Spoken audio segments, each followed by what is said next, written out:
Hi, I'm Patrick Reagan. Welcome to the TCP IP, Part 18, Troubleshooting IP Networks Part 1. During this video, we'll discuss troubleshooting common issues with network services that deal with IP configuration, including IP address, subnet mask, default gateway, and DNS. We also look at the various tools to help troubleshoot and isolate a problem.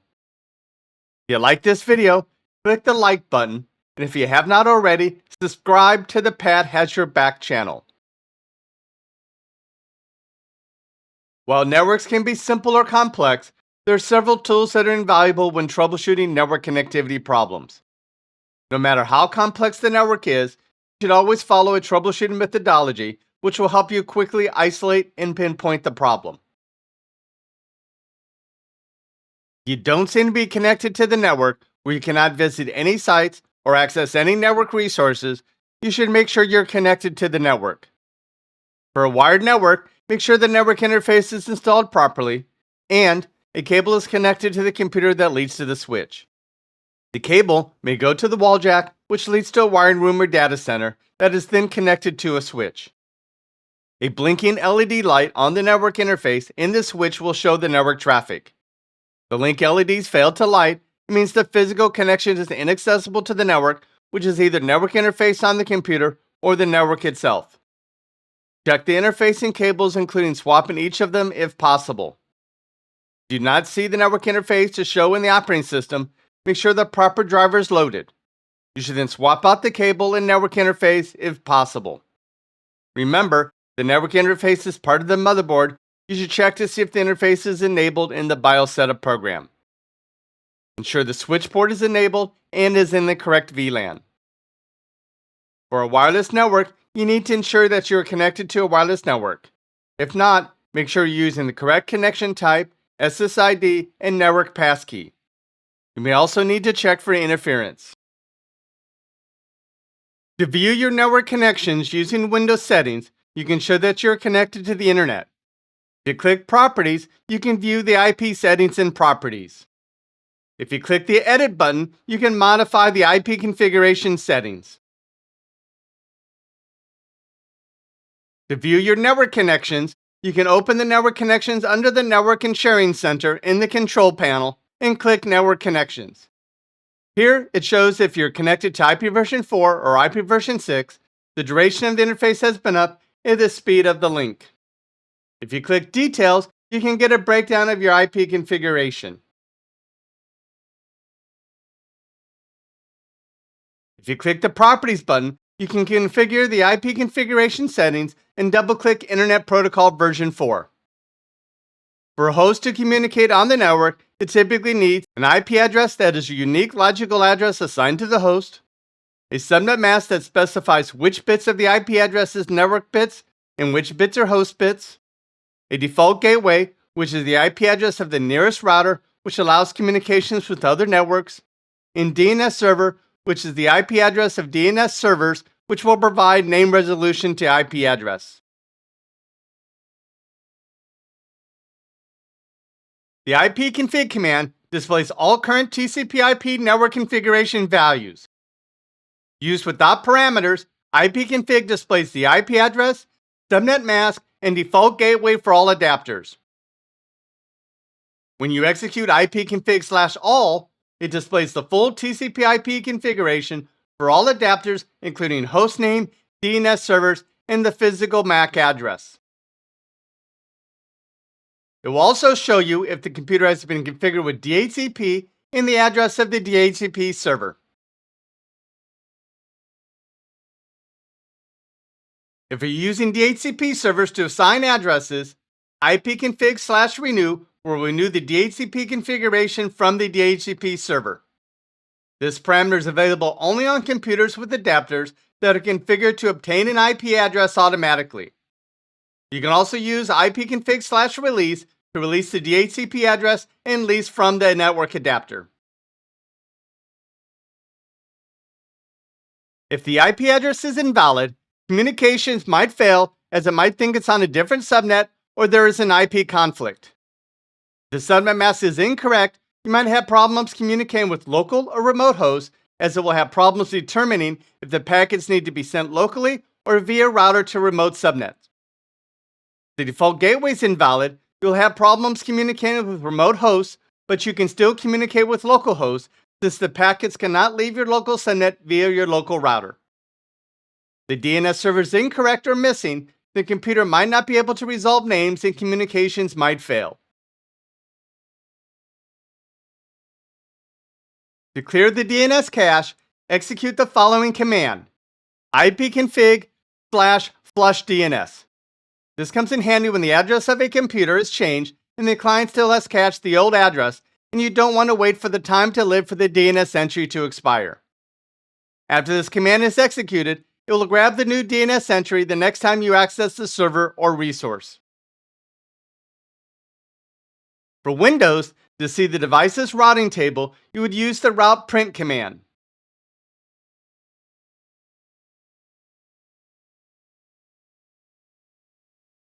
Traditionally in Linux, to see your IP configuration, you can execute the following command: ifconfig. However, the ifconfig command has been deprecated. Instead of ifconfig, you would use the following command to view IP addresses including the broadcast address: IPA.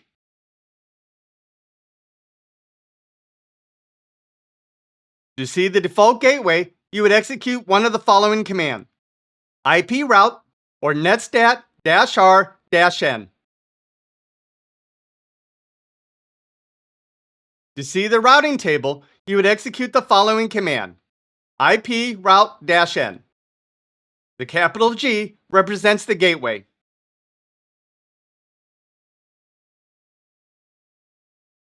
To see the DNS servers, you would use one of the following commands shown on the screen: cat/etc/resolve.conf and nm cli dev show command with grep to isolate the DNS servers. You can also use resolve-ctl status command.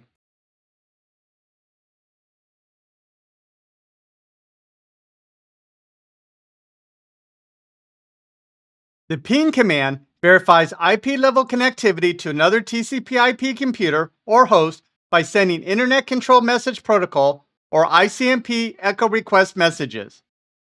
The receipt of corresponding echo reply messages is displayed along with round-trip times. Ping is the primary TCP/IP command used to troubleshoot connectivity, reachability, and name resolution. Because it gives you the round-trip times, the ping command can also tell you if the link is slow between your host and the destination host. To force ping to use IP version 4, add a -4. To force ping to use IP version 6, add a -6. To perform a constant ping, use -T. To perform a DNS reverse lookup when pinged by IP address, use -A, such as ping-A 192.168.3.44. Ping replies of 100 milliseconds and below are average for most broadband connections. 25 milliseconds or less be considered ideal for video conferencing, and 20 milliseconds or less for gaming. A ping of 150 milliseconds or more is considered slow.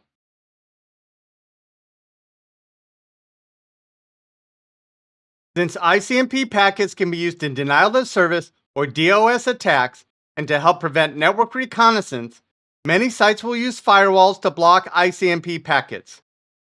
If you're pinging a name or address and you get a request timed out, the resource is not available, or the remote firewall is silently dropping ICMP echo requests. If you're pinging a name or address and you get destination host unreachable or similar message, the remote firewall is explicitly rejecting ICMP with ICMP unreachable messages. In these cases, if you still need to test connectivity, you may need to access the specific resource or use commands like telnet, which will be shown shortly. To isolate network connectivity problems, you would use the following steps. Verify host IP configuration with ipconfig command. Ping the destination address. If you have a ping failure, you will then need to isolate where the failure is occurring. Ping the loopback address of 127.0.0.1. By pinging the loopback address, we'll verify the TCP/IP protocol stack is configured correctly on the computer. Ping a local IP address, which will tell you that you're connected to and can communicate with the local network. Ping the default gateway, which is your router. Remember, the router is your pathway to other networks or subnets. Ping the far side of the router to see if you can get through the router. This verifies that your router is routing from your local network to another network. Ping a remote computer, which will tell you that you have connectivity external to your network. If the computer is pingable, which proves that you have network connectivity, but you still cannot access the desired resource, such as a web page, you'll need to verify that the service or resource is available and use other tools to test functionality.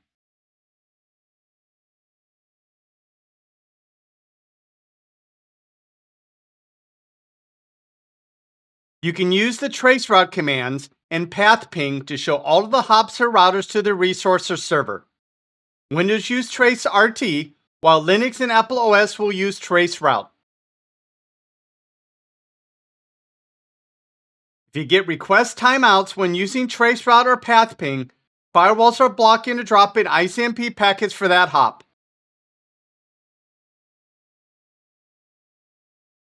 Telnet, short for Teletype Network, is a client-server application protocol that provides access to virtual terminals of remote systems on local area networks or the internet. Telnet allows you to connect to a remote computer and run commands as if you were at the computer. Telnet is not recommended because it sends login information and data in clear text or unencrypted format. However, Telnet can also be used to check connectivity to a port or application. Telnet, the name or IP address, and the port number. For example, to check if you can connect to an SMTP server over TCP port 25, you would execute telnet server 1 25. This can be used to test connectivity, including testing connectivity through a firewall and to show that a service and port is running and accessible. Let's look at using Telnet. Here, we use Telnet to connect to an SMTP server on the internet over port 25. The connection is almost instantaneously as it jumps to a black screen ready to receive commands. Next, we use Telnet to connect to an SMTP server on the internet over port 587. The connection is almost instantaneously as it jumps to a postfix SMTP prompt. If it cannot connect to a port specified, it will eventually give you an error as shown on the screen.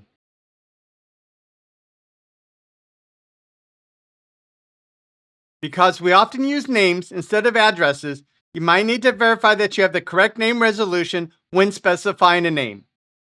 nslookup is a command line administrative tool for testing and troubleshooting DNS name resolution. Note, you can ping by name, and if the correct IP address is used, you're also testing name resolution. If you can ping by IP address but not name, you have a name resolution problem. You can also use the dig IP address command to look up information from DNS servers. Sometimes you'll need the external IP address of your computer, which is the address that is seen on the internet when you're communicating on the internet. There are many ways to determine your external IP address. Use Google and search for "What is my IP address?" or visit one of the following sites: whatismyipaddress.com and ipchicken.com.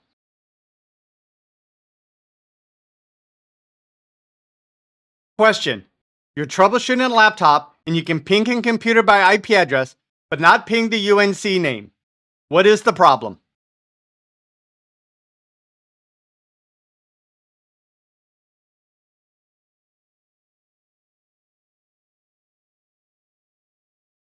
Answer: DNS.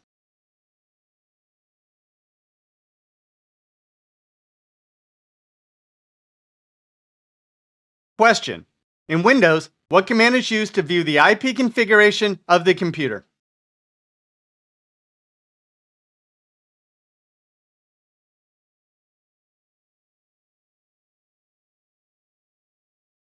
Answer: ipconfig.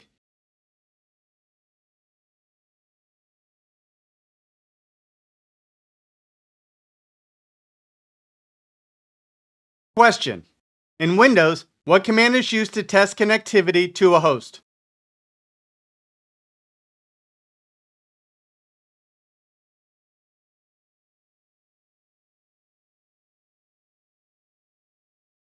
Answer, ping.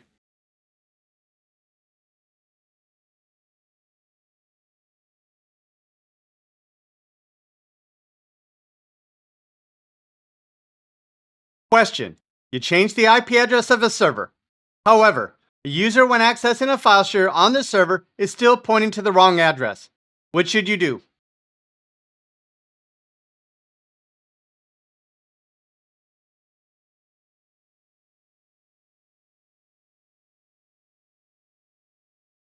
Answer, flush the DNS.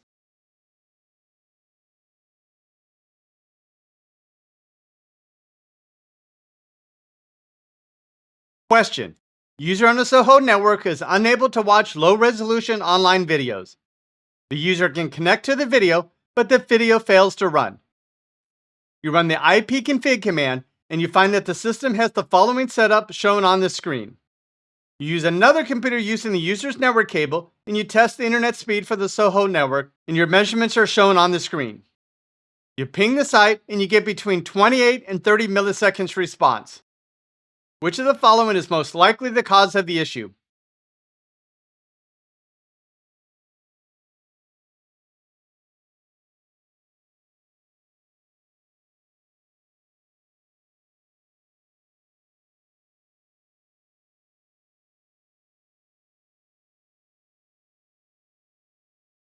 Answer, faulty network interface.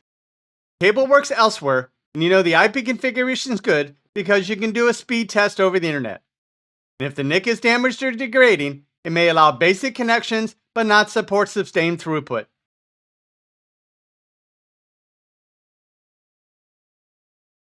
Question. A user on a Soho network is unable to watch low-resolution online videos. The user cannot connect to the video. You run the ipconfig command, and you find that the system has the following setup shown on the screen. Which of the following is most likely the cause of the issue?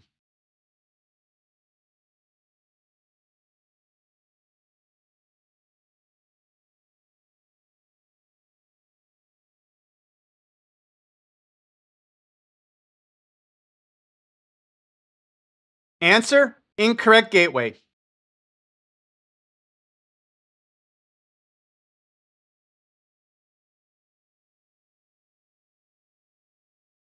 Question. You have a site with extreme latency. Which of the following command will best help identify the issue?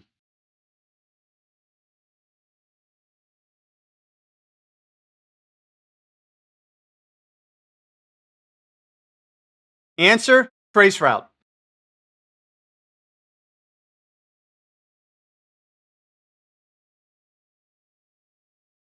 Question. You're troubleshooting an unreachable site.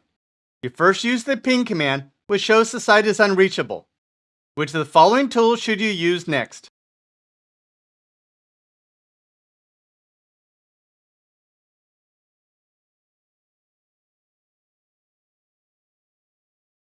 Answer, traceroute.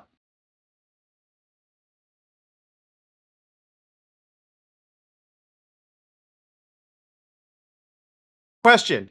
What protocol does the ping and traceroute command use?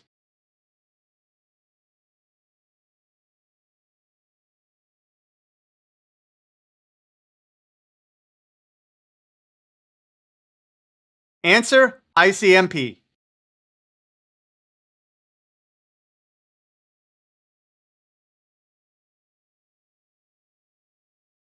Question. What command would you use to perform a constant ping?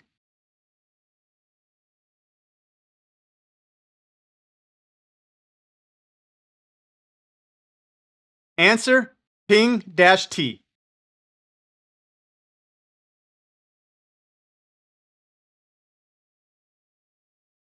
Question. What command would I use to map the path to a site?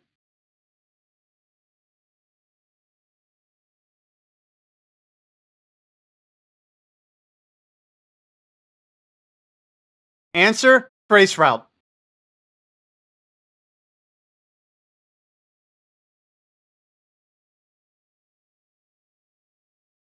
Question: what command in Windows shows the IP address, subnet mask, gateway address, and DNS address?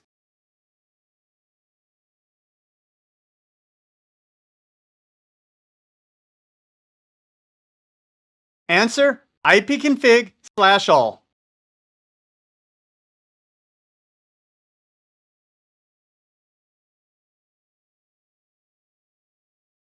Question: you have the following configuration shown on the screen. What is misconfigured?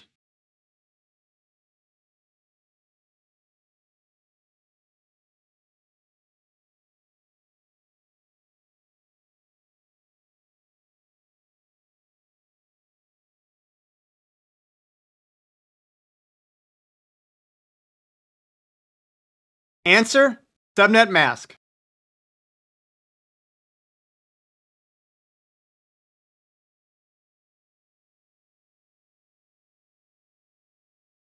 For more information, refer to these sites.